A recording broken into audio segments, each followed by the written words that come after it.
Welcome back to my channel. So इस video को हम वहीं से ही कंटिन्यू कर रहे हैं। अगर आपने वो वीडियो नहीं देखा है पार्ट 1 इसका, तो पार्ट 1 पहले जाकर देख लो, फिर आप पार्ट 2 ज़रूर देख लेना। 16 में पूछा गया है व्हाट इज़ प्रोक्योरमेंट। इसके ऊपर ऑलरेडी वीडियो लेक्चर अपलोडेड है, इसकी बुक्स भी आती हैं स्टोर कीपर की। अगर आपको खुद से स्टडी करनी है तो इसकी बुक्स भी अवेलेबल है नेट पर, आप वो बुक्स बाय कर सकते हो। तो अगर आपको डिटेल वीडियो देखनी है तो उन सारी वीडियोज़ को देख लेना।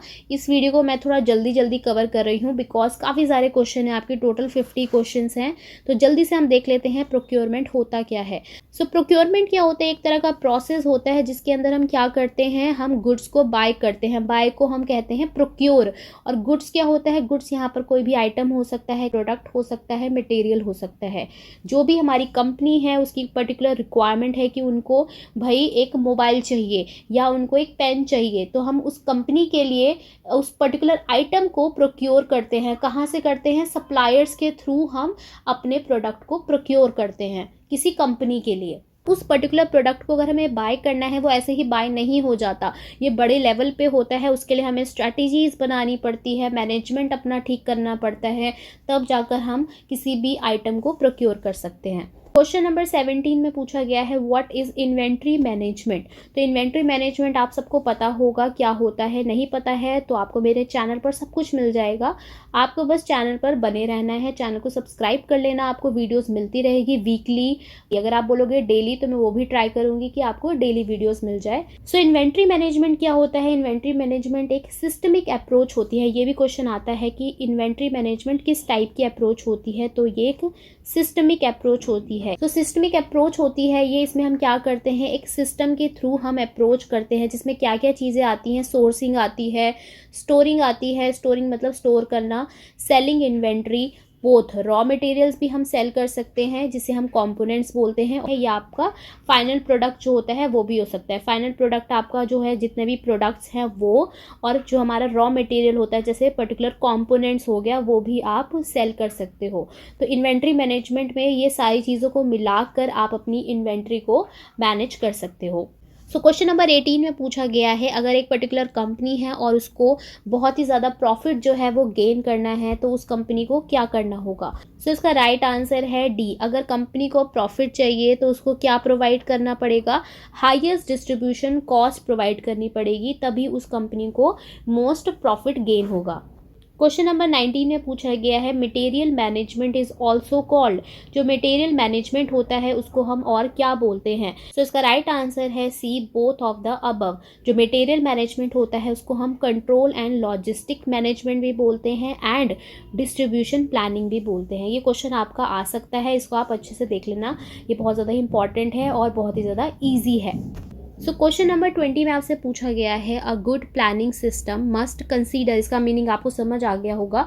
अगर हमें प्लानिंग करनी है, एक प्लान करना है, एक पर्टिकुलर चीज़ को प्लान करना है, तो वो कैसे सक्सेसफुल हो सकता है, उसको हम कैसे सक्सेसफुल बना सकते हैं उस प्लानिंग सिस्टम को।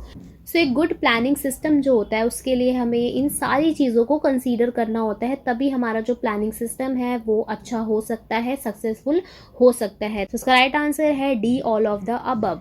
क्वेश्चन नंबर 21 में हमें फुल फॉर्म बतानी है RFP की। ये क्वेश्चन मैंने आपको जो प्रीवियस लेक्चर था उसमें बताया था। तो इसका राइट आंसर जो है डी है, रिक्वेस्ट फॉर प्रपोजल। RFP की फुल फॉर्म है request for proposal. Question number 22 में हमें बताना है हमारे कौन से आइटम्स होते हैं जिसको फोरकास्ट करना ज़रूरी होता है। तो इनमें से हमें बताना है जितने भी ऑप्शन दिए गए हैं वो कौन से आइटम्स होते हैं। तो इसका राइट आंसर है D, neither independent nor dependent. So अब देख लेते हैं क्वेश्चन नंबर 23। बहुत बड़ा क्वेश्चन देखने से लग रहा है, बट इसमें बहुत ही छोटी सी चीज़ पूछी गई है जो कि मैं आपको बहुत बार करा चुकी हूँ। तो इसका मीनिंग मैं आपको एक बार एक्सप्लेन कर देती हूँ ताकि आपको ईजिली इसका आंसर भी पता चल जाए। सो इस क्वेश्चन में क्या पूछा गया, जितने भी हमारे बिडिंग डॉक्यूमेंट होते हैं उसकी कॉपीज़ होती है, उसको हम कैसे भेजते हैं? डायरेक्टली भेजते हैं। किसके थ्रू? स्पीड पोस्ट के थ्रू, या फिर आप कुरियर के थ्रू भेज दो, रजिस्टर्ड पोस्ट के थ्रू भेज दो, या फिर ईमेल के थ्रू भेज दो। ये हम किसको भेजते हैं, जितने भी हमारे रजिस्टर्ड सप्लायर्स होते हैं उसको हम डायरेक्टली अपने बिडिंग डॉक्यूमेंट को भेज देते हैं, डायरेक्टली भेजते हैं। ध्यान रखना, जहाँ कहीं भी आपको ये डायरेक्टली वर्ड आ जाए वहाँ पर आपको क्या आंसर करना है, बी। लिमिटेड टेंडर इंक्वायरी में हम क्या करते हैं, हम पर्टिकुलर रजिस्टर्ड सप्लायर्स को डायरेक्टली भेजते हैं। इसमें हमें स्पीड पोस्ट के थ्रू भेजना होता है अपने डॉक्यूमेंट को, रजिस्टर्ड पोस्ट के थ्रू भेजना होता है, आप ईमेल के थ्रू भी भेज सकते हो। जहाँ कहीं भी डायरेक्टली आए वहाँ पर लिमिटेड टेंडर इंक्वायरी आएगा। सो क्वेश्चन नंबर 24 में जो है फुल फॉर्म पूछी गई है CPPP की, ये मैं आपको बहुत बार करा चुकी हूँ, तो इसका आंसर आप लोग कमेंट बॉक्स में ज़रूर देना। CPPP stands for. So question number 25 में हमें बताना है, जो ये आप टर्म देख रहे हो एंटरप्राइज रिसोर्स प्लानिंग सिस्टम, इसका जो ऑब्जेक्टिव होता है वो इनमें से कौन सा होता है हमें बताना है। सो इसका राइट आंसर है बैलेंस सप्लाई एंड डिमांड, जो है मेन ऑब्जेक्टिव होता है किसका, एंटरप्राइज रिसोर्स प्लानिंग सिस्टम का। आपको वीडियो अच्छी लगे तो वीडियो को ज़रूर लाइक कर देना, इससे मुझे बहुत ज़्यादा मोटिवेशन मिलता है। क्वेश्चन नंबर 26 में आपसे पूछा गया है, बहुत सारे टाइप्स होते हैं इन्वेंट्री मेथड के, यहाँ पर एक पर्टिकुलर टाइप को डिस्क्राइब किया गया है। तो इसमें हमें बताना है इनमें से कौन सा इन्वेंट्री मेथड होता है जिसके अंदर ज़्यादा से ज़्यादा जो है नंबर ऑफ अकाउंटिंग ट्रांजैक्शन होती है। तो इसका राइट आंसर है बी, जो परपीचुअल इन्वेंट्री सिस्टम है उसके अंदर ज़्यादा से ज़्यादा जो है अकाउंटिंग की ट्रांजैक्शंस होती हैं।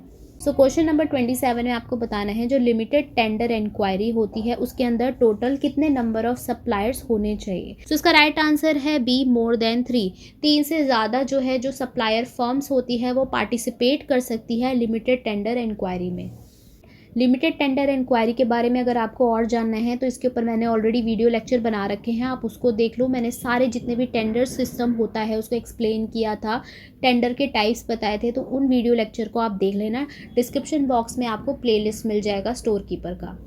क्वेश्चन नंबर 28 में आपको बताना है, जितने भी हमारे आइटम्स होते हैं उसके आइटम्स के नेचर को देख के जो भी हमारे सप्लायर से हम उसे ले रहे हैं उनका एक फ़िक्स पीरियड ऑफ टाइम होता है जिस टाइम पे वो रजिस्टर्ड रहते हैं हमारे साथ। तो वो रजिस्टर्ड टाइम जो है कितना होना चाहिए, आंसर है 1 से 3 साल। हमारे जितने भी गुड्स हैं उनका नेचर देख के हम अपने सप्लायर के साथ एक बॉन्ड बनाते हैं, एक बॉन्ड शेयर करते हैं और उनको रजिस्टर्ड कर लेते हैं एक फ़िक्स पीरियड ऑफ टाइम के लिए, जिसका टाइम पीरियड कितना होता है, 1 से 3 साल होता है उसका टाइम पीरियड।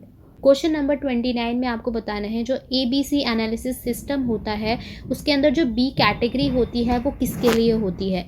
सो इसका राइट आंसर है D, average importance in value. जो B कैटेगरी होती है वो किसको स्टैंड्स करती है, एवरेज इंपॉर्टेंस इन वैल्यू को। सो क्वेश्चन नंबर 30 सबसे पहले मैं आपको बता देती हूँ, ये GFR में से आया हुआ है। GFR मतलब जनरल फाइनेंशियल रूल 2017। इसमें काफ़ी सारे रूल्स होते हैं, मैं आपको ऑलरेडी बता चुकी हूँ। आज की वीडियो को यहीं एंड करते हैं। आई होप आपको ये वीडियो अच्छा लगा हो। अगर आपको मेरे एफर्ट्स अच्छे लगे हों तो वीडियो को ज़रूर लाइक कर देना एंड शेयर कर देना और चैनल को ज़रूर सब्सक्राइब कर देना, बिकॉज ऐसे ही और टॉपिक्स आने वाले हैं चैनल पर। तो चैनल पर बने रहो एंड थैंक्स फॉर वॉचिंग।